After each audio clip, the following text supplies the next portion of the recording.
Hello and welcome to Super Great Kids Stories, wise tales from storytellers around the world, which will make you laugh and sometimes cry.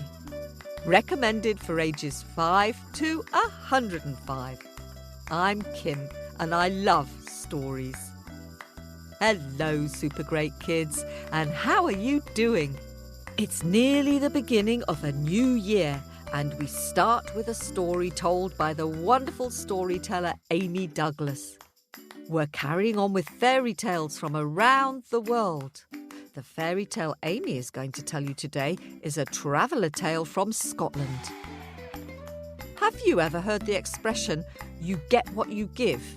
Well, this story feels a bit like that. I wonder if you have a favourite expression in your house. One of my favourite expressions, which you know, is teamwork makes the dream work. And also, every mickle makes a muckle. Why don't you have a think if there are any little sayings in your family while we have a quick word with the grown-ups? Well, hello there, grown-ups and Super Great Kids Stories fans. As you probably know, we depend on your generosity and support to keep making this podcast. If you subscribe and join the Owlets Club, you'll get access to all sorts of lovely extras like subscriber-only episodes, early and ad-free episodes, as well as a newsletter from Story Owl, word puzzles, book recommendations, and film footage of our live shows. To support Super Great Kids Stories and join the Owlets Club, just click subscribe in Apple Podcasts or visit patreon.com/Super Great Kids Stories.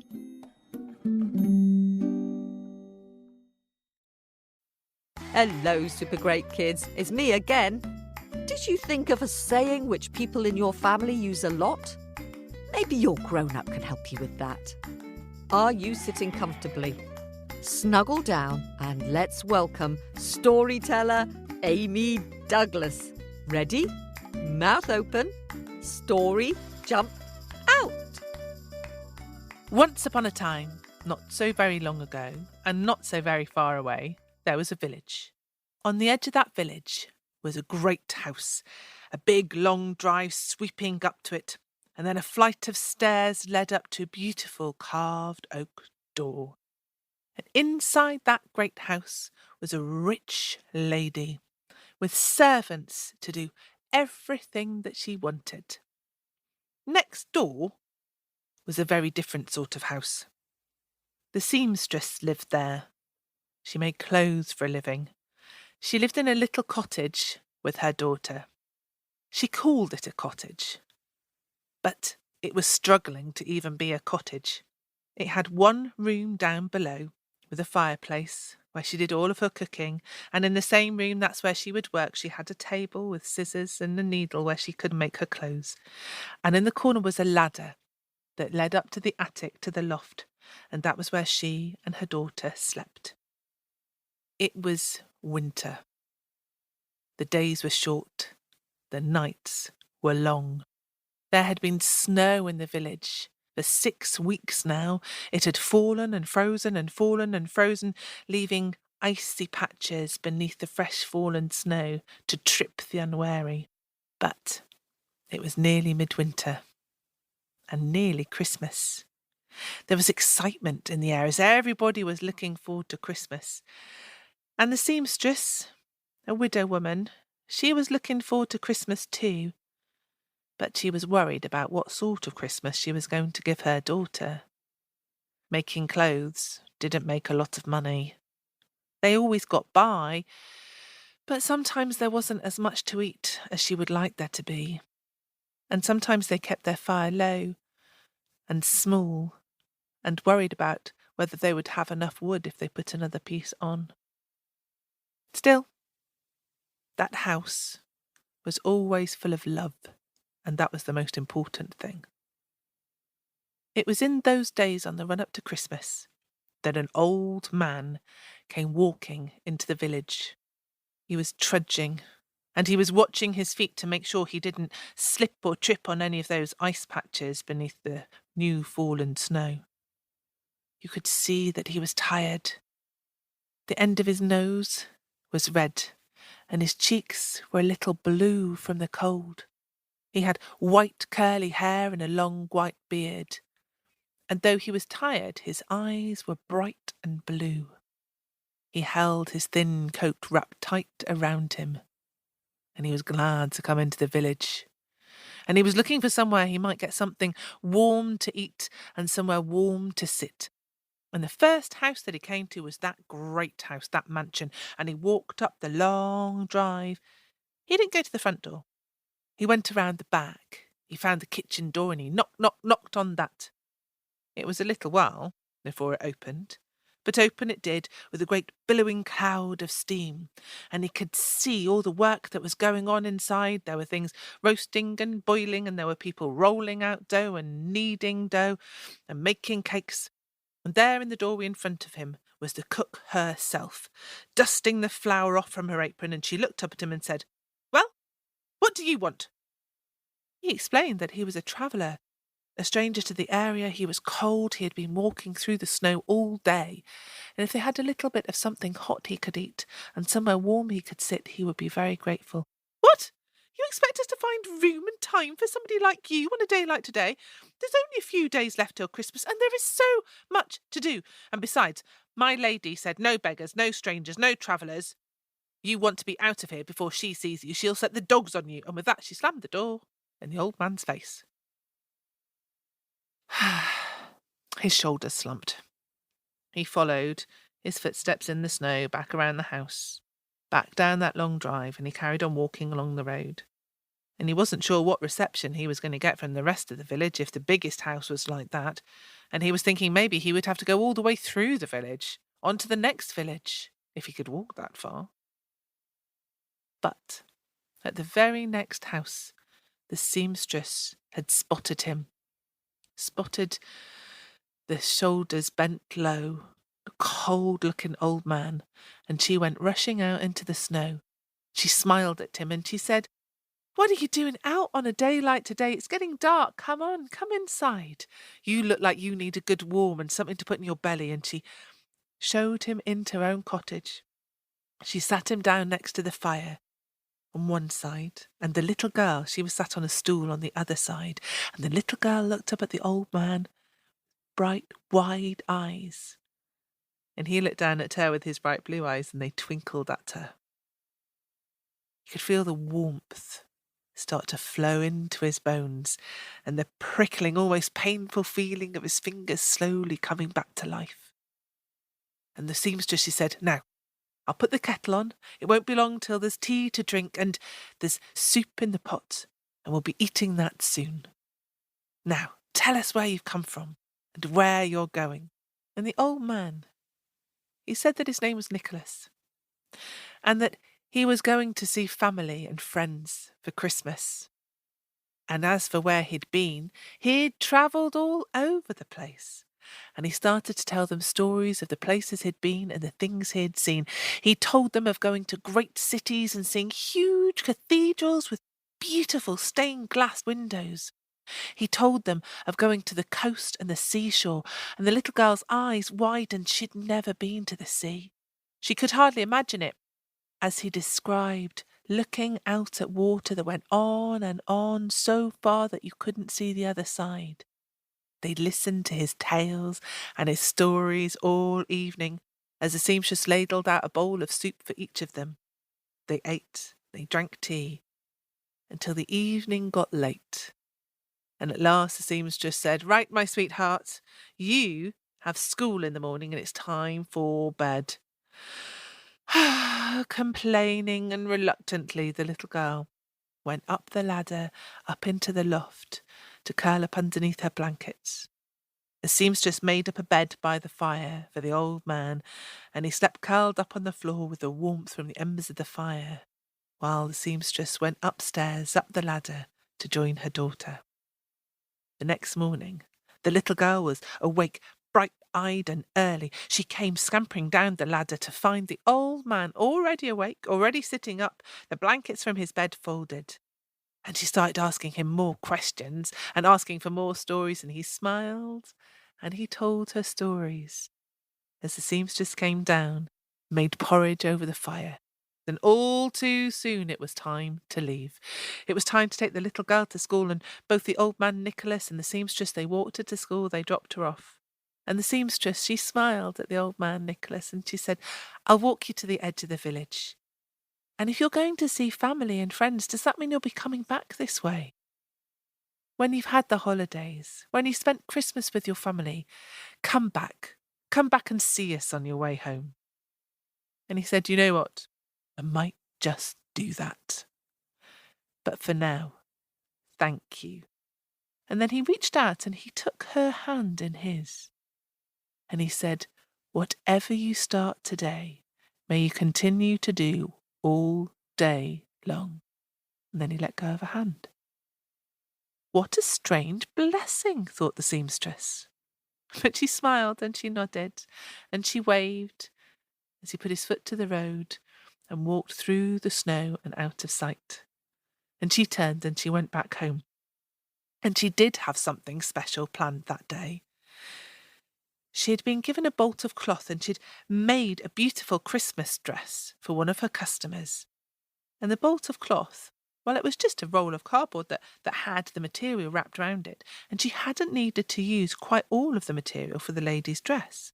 And she thought there was a little bit of material left at the end of that bolt, and it might be just enough to make her daughter an apron for her Christmas present. So she went home. She sat herself down at her table and she had the needle and thread and the scissors ready, and she went to pull the material off the piece of cardboard to see how much material there really was and start making an apron for her daughter. Well, she pulled the material once and the bolt rolled over, but it didn't finish the material, so she got hold of the end and she pulled it again, and once again the bolt rolled over and more material came off, and she still hadn't reached the end, and so she pulled again. And another length of material came off the bolt, but still there was material on the bolt. And now her hands took over, and they kept pulling and pulling and pulling and pulling, and more and more and more, and material came off that bolt. She couldn't believe it.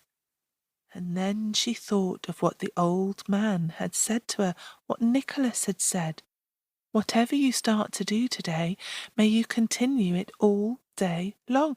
And that's what her hands were doing. They were pulling more and more and more material, and now she had a huge pile of material beside her until it grew so high that it fell over, started a new pile, and still she kept pulling material off that bolt all day until the cottage was stuffed full of material, until at last a little girl came home, opened the door, and material began to flow out of the doorway. The sun set, and finally the seamstress pulled the material and came to the end of the bolt.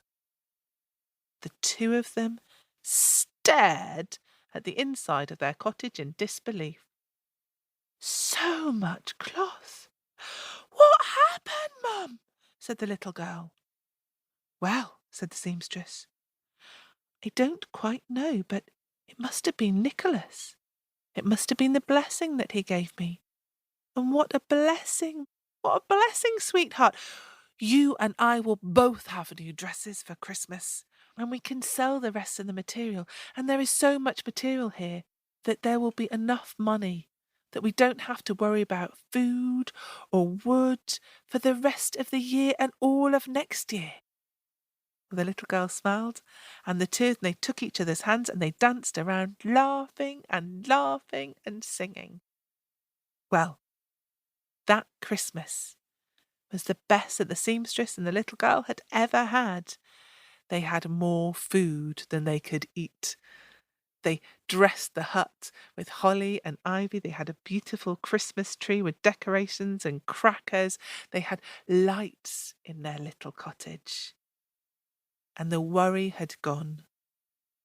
And word spread about how somehow the seamstress had come into good fortune, of how suddenly she had more money than she'd ever had, and of the amount of cloth that she bought and started selling. Well, the rumours and the gossip spread till it came into the ear of her next-door neighbour, the rich lady. "Ha! she said. Why should she have all the luck? Where on earth would she be getting money from? Well, she was going to have to find out. She wrapped a cloak round her shoulders, she took a basket, put a cake inside, and marched off down the drive, along the road, to her neighbour's cottage. Knock, knock, knock. Well, the seamstress opened it. The rich lady had never come to call on her before. Hello, said the rich lady. I've come to say hello. I've bought a cake. Well, the seamstress let her in, and they all sat around the table. And the rich lady got the cake out, and she cut a slice for the little girl, and she cut a slice for the seamstress, and one for herself. And she said, So tell me, I'm so delighted to see your good fortune. Things do seem to have changed for you. Where on earth has your good luck come from? Well, the seamstress had nothing to hide, and she told her all about the old man Nicholas, how they had spent such a lovely evening together with stories, and how the next day he'd gone and he'd said, Whatever you start today, may you continue to do it all day long. And is he coming back, this man? Well, maybe, said the seamstress. I certainly invited him. He's gone to see family and friends over Christmas, so maybe in the new year he will be back. Right, said the woman. She packed up what was left of the cake, put it into the basket, and stomped out of that hut. She didn't say thank you, she didn't say goodbye, she didn't even shut the door. Well, said the seamstress, shutting the door behind her. But the rich lady had what she needed. She knew now that the old man might be coming back. There was still a chance to get her own good fortune. She got home and she called her servants, and she arranged to have them posted as sentries on the roads in and out of the village, keeping a watch 24 hours a day for the old man Nicholas, and so her servants had to stand out in the snow and the cold, watching and waiting and waiting and watching, taking it in turns. Day after day they waited and watched while the rich lady got things ready. New Year's Eve came, and everybody greeted the new year into the world. And then at last one of the servants, looking at the road out of the village, saw a shape trudging towards him. Got a little bit closer, and he saw the white curled hair and the long beard, twinkling blue eyes. This was the old man, Nicholas, that his mistress had been waiting for. Good day to you, sir, said the servant, and he linked his arm through Nicholas's and said, My mistress welcomes you to the village. She bids you come and stay with her. Your mistress? Said Nicholas. Yes, I believe that you came and knocked on our door last time, and, well, that dreadful cook, she turned you away. She really shouldn't have, and my mistress wants to make it right. I see, said Nicholas. Well, he was dragged through the village, past the seamstress's cottage, and up the drive to the great house. This time he wasn't taken round to the back of the kitchen. This time it was straight up the flight of stairs through that great oak-carved door. There was the rich lady waiting. Oh, I'm so delighted that you've returned. I must offer my sincerest apologies for last time. You know how it is before Christmas. I was so busy preparing boxes of food and presents for the poor. Well, that wasn't true, was it? But it's what she said. You know, it's just so busy before Christmas, she said, and I hear that my cook turned you away. Really, how dreadful, turning away a traveller and a stranger before Christmas. I've had strong words with her. I see, said Nicholas. Well, he was taken upstairs, and he was shown into a beautiful bedroom with a four-poster bed, and there was a bathroom next door, and they were pouring him a bath full of hot water and bubbles. He was given a set of clean, fresh clothes to put on after his bath, with big, fluffy towels to get dried in. He was left to have his bath and get dry and get dressed.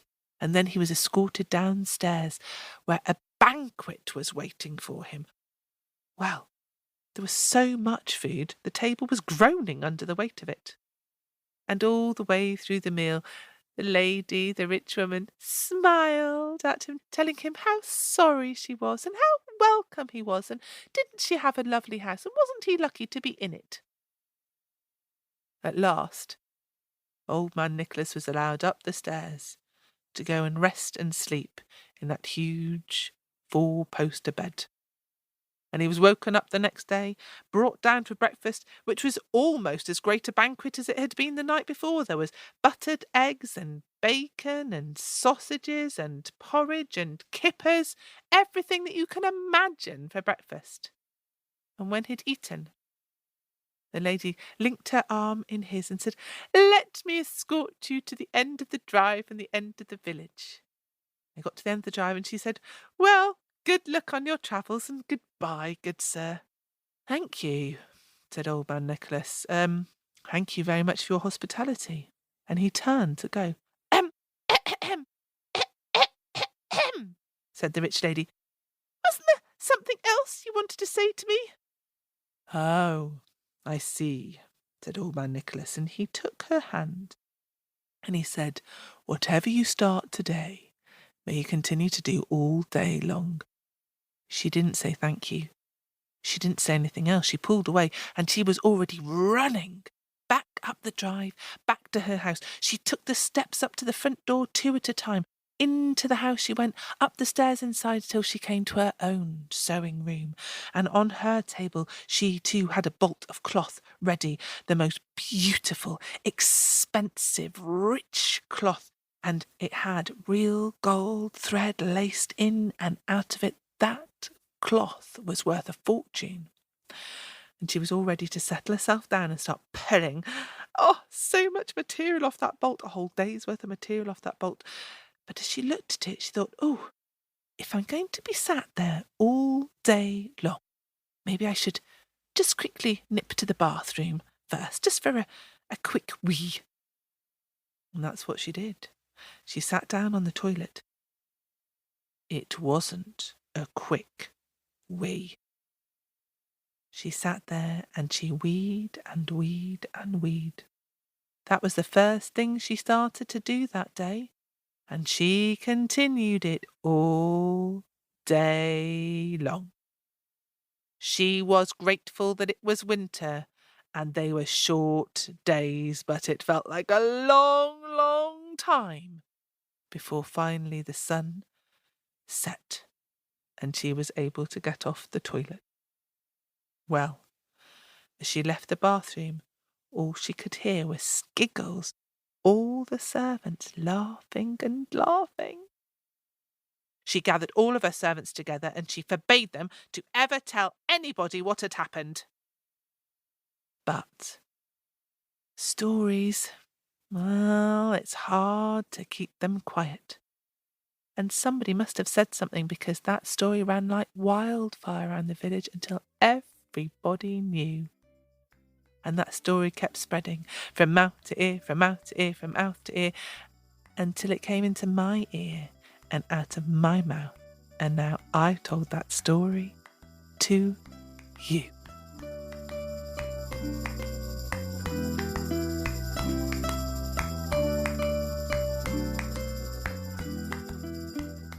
Ha! Thanks very much, Amy, for sharing that.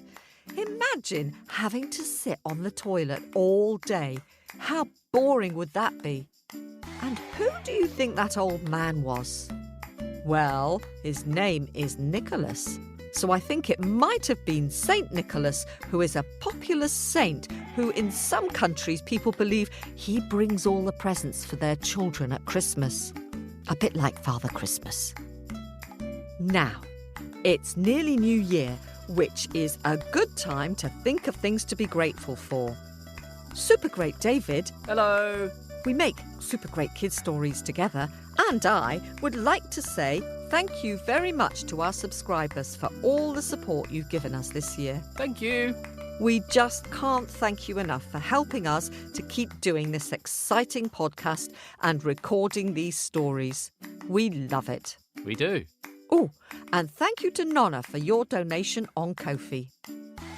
Our little thank you gift to our subscribers is that we're posting the film of the second session of our first ever live show. It'll be on the Owlets Club page on Facebook or in Patreon. Now, to say thank you to some more of our story listeners for the super great drawings which you've sent of our stories. Thank you to Sebastian, who is 5, who sent us a very colourful picture of the trickster story told by Toop, Anansi and the Magic Pot.